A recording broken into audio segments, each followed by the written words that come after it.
Hi, my name is Rio, and I study mosquito behavior here at UW Biology. Hi, my name's Tony, and I study climate change, also here at UW Biology. In this short video, we will be covering the three main ways you can fund your PhD. The three ways are through teaching assistantships, research assistantships, and grants, fellowships, or awards from external funding agencies. It's very common for students to be funded in more than one of these ways at different points in a PhD career. By walking through all three options, we hope to enhance your ability to find these resources that will be helpful for you and your research project. As a potential grad student in biology specifically, you should know that it is standard for STEM PhD students to be given an offer of full funding, usually guaranteed for at least 5 years. Typically, this funding guarantee comes either from the department, through teaching assistantships, or from a potential advisor, through research assistantships, or a combination of both. Just as an aside, if you're looking at a master's program in the sciences, things are a little bit different. Professional master's programs that are designed to train you for a specific career, like resource management, do often require students to self-fund.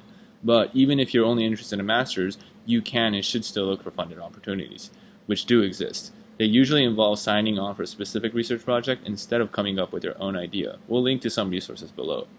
First up, teaching assistantships, or TA-ships. Before the beginning of a new quarter, you will have to discuss with your advisor whether you'll be funded through a teaching assistantship or a research assistantship, which we'll cover in the next section. Once you and your advisor determine that you'll be funded through a TA-ship, the next step is to find a class to teach. First, ask your own advisor if they are teaching a class. Teaching a class with your advisor is a great way to get experience teaching while also familiarizing yourself with your advisor's working style. If your PI is not teaching or does not have a position for you, start asking around. Other graduate students are great resources for getting the inside information, like workload, content, teaching style. Your graduate student program coordinator should also be a great resource for new graduate students looking for TA-ships. It is also important to note that during a TA appointment, graduate students are expected to split their time between teaching and research responsibilities. The expected teaching load is 20 hours per week. Remember to discuss with the head instructor of the course regarding their expectations for these 20 hours. It's also important to discuss with your PI what they expect from you on a quarterly basis, as your commitment to research may change every quarter depending on whether or not you accept a TA or RA-ship. And that brings us to our second way of funding your graduate education. That is through research assistantships or RA-ships. RA-ships are usually provided by your PI for you to work on specific projects. Some graduate students may find RA-ships through other PIs as well, depending on the project. As mentioned before, it is important for you to discuss what is expected from you during the course of an RA-ship from your advisor or PI of the funded project. Students on RA-ships are generally expected to work full-time, 40 hours per week, on a research project. So what do you do if your PI doesn't have grant money available to fund you through an RA-ship? You can actually find your own funding as well. Graduate students are encouraged to apply for grants, awards, or fellowships provided through external funding agencies. Applying for these awards provides valuable experience in obtaining and managing funds, while also allowing new graduate students to develop their own research program for their PhDs. Many awards are open to students beyond their first year, so if you feel overwhelmed by applying before you get into grad school or before you've begun collecting data, you will still have opportunities to apply once you're in the program. Keep in mind when you find a new potential funding opportunity, check your eligibility for that award.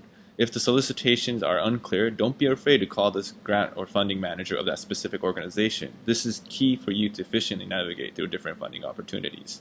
One recommendation for new students is the National Science Foundation's Graduate Research Fellowship Program, or GRFP. Students may apply to the GRFP within their first 2 years of their PhDs. Once awarded, this fellowship can cover up to 3 years of your PhD. We'll link to some GRFP resources below. Another fellowship that is recommended for graduate students is a Ford Foundation Predoctoral Fellowship.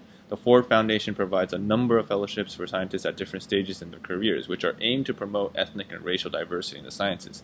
Check your eligibility below and find more information at their website below. If you are an international student looking to apply for funding, check out any opportunities and support available to you for studying abroad. It is important to note that many awards in the U.S. cater towards U.S. citizens or permanent residents, so again, check your eligibility for any award. One award we would like to highlight here is a Fulbright Foreign Student Program. This program encourages young professionals abroad who are interested in studying in the United States to apply. For more information, check the links below. Additionally, look into the grants offered by the Rotary Foundation, also linked below. Keep in mind that you must apply to these programs prior to arriving to the United States. Of course, there are many more opportunities to fund your PhD than the things we've covered here. But now I want to bring your attention to smaller awards that may not cover an entire quarter's worth of funding for you, but can be very helpful for finding funds for smaller expenses, such as equipment and travel. There are many local organizations that have very specific interests, like the Mazamas Foundation or the American Alpine Club.